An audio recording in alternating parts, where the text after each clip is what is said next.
सुप्रभात। यह 8 नवंबर 2025 है। रेगिस्तान के पिछले हिस्से से सिएरा विस्टा, एरिज़ोना के पास।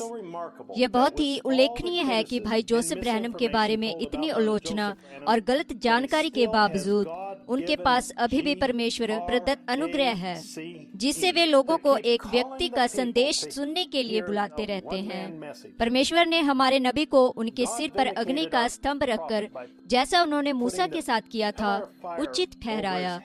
अब यहाँ जेफरसनविले, इंडियाना से परमेश्वर के सेवक भाई जोसेफ ब्रैनम हैं। प्रिय परमेश्वर, जिस पर खाल है, अब हम पर्दे के पीछे नहीं हैं। छोटे बच्चों, परमेश्वर हमारे सामने पूरी तरह से प्रकट हुआ है। स्वर्ग और पृथ्वी का सामर्थी परमेश्वर, जिसने हमेशा लोगों के सामने सवैयों को अग्नि स्तंभ के रूप में पर्दा किया, जो परमेश्वर से आया और यीशु नाम के एक धरती के शरीर में रहा, फिर वापस अग्नि के स्तंभ पर लौट आया और दमिश्क के मार्ग पर पौलुस के लिए प्रकट हुआ। अब वो पूरी तरह से दृश्य में आया और अपने दूत संदेशवाहक विलियम मेरियन ब्रैनम के मनुष्य की देह में फिर से वास किया और अपनी दुल्हन को बाहर अपने पास बुला रहा है। परमेश्वर ने अपने दूत को धरती पर रखा ताकि वह स्वयं को नियुक्त किए गए राजदूत के रूप में प्रस्तुत करे कि उस महान अज्ञात अलौकिक के अंदर जाए। वह उन चीजों को परखता है और प्रकट करता है जिसे स्वाभाविक मन नहीं समझ सकता। उसे परमेश्वर के रहस्यों को उजागर करने के लिए भेजा गया था, और जो चीजें हैं उन्हें पहले से बताने के लिए, जो हुआ है और जो होने जा रहा है।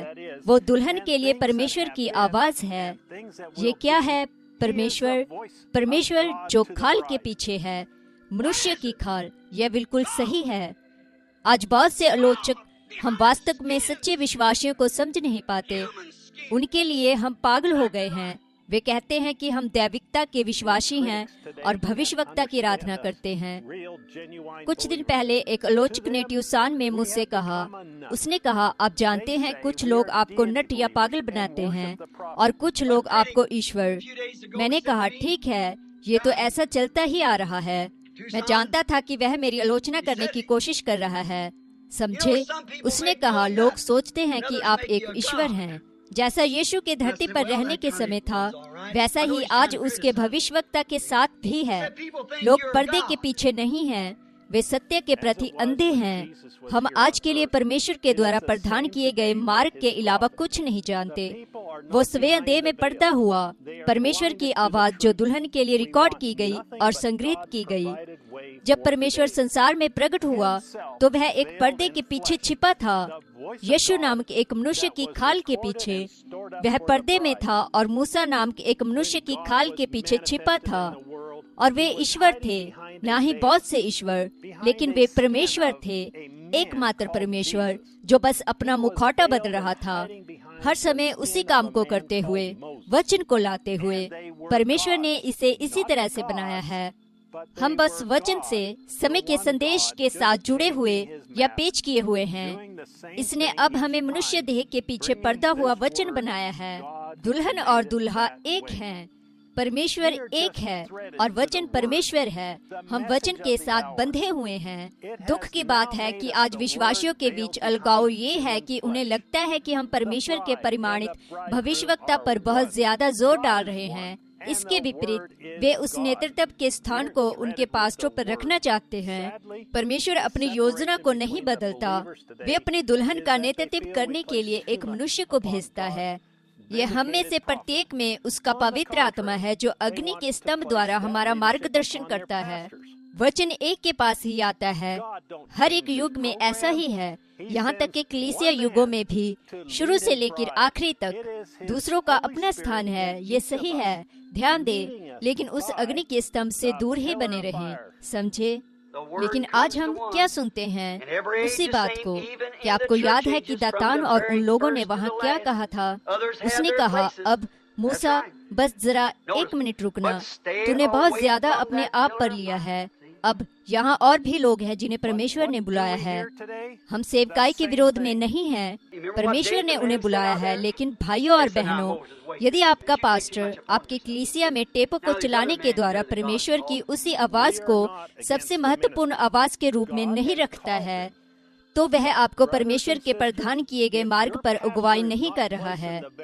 यह सच है, वे हर एक जन जब तक वे साथ साथ चलते रहे तब तक वे सब ठीक चल रहे थे, लेकिन जब किसी ने आगे बढ़कर परमेश्वर के उस स्थान को लेने की कोशिश की जो उसने मूसा को दिया था, जो उस काम को करने के लिए पहले से ठहराया गया और नियुक्त किया गया था, तो आग नीचे उतर आई और धरती फट गई और उन्हें सीधे उसमें निगल लिया।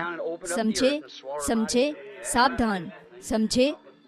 हम सभी को अवश्य ही उस वचन से जुड़े रहना है जिसे बोला गया था और टेपों पर रखा गया था। यही परमेश्वर का परम सत्य है। यही एकमात्र वचन है जिस पर दुल्हन सहमत हो सकती है।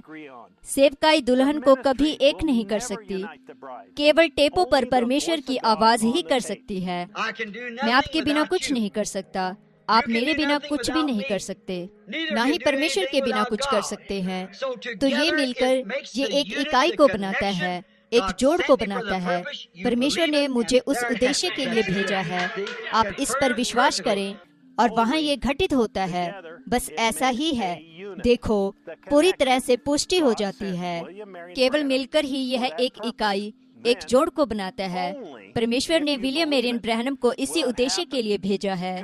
फिर यदि केवल जब आप इस पर विश्वास करें, यह घटित होगा, पूरी तरह से पुष्टि हो जाएगी। भाइयों और बहनों, मैं ऐसा नहीं कह रहा हूँ। ये परमेश्वर है जो अपने भविष्यवक्ता के जरिए से कह रहे हैं। किसी भी व्यक्ति को आपको कुछ अलग ना बताने दें या इसे अलग तरीके से समझाने की कोशिश ना करने दें।